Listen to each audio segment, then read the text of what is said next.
Welcome to the Slop Temple. We pray this video helps.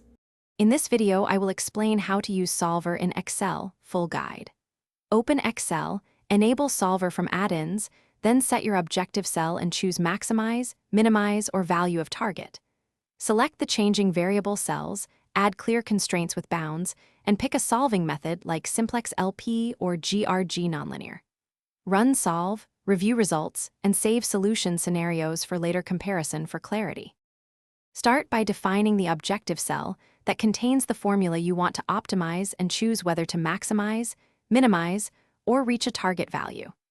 Identify decision variable cells that Solver will change and name ranges to simplify references.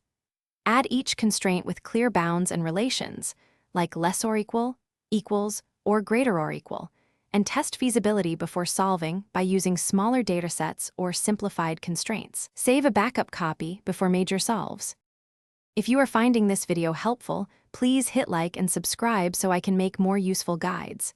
Quick recommendation: socks life's too short for cheap socks. Go darn tough with a lifetime warranty. I wear them while troubleshooting Excel models.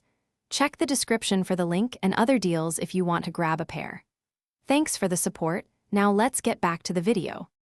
Pick the solving method based on model type. Use Simplex LP for linear problems, GRG nonlinear for smooth nonlinear systems, and evolutionary for non-smooth or global searches.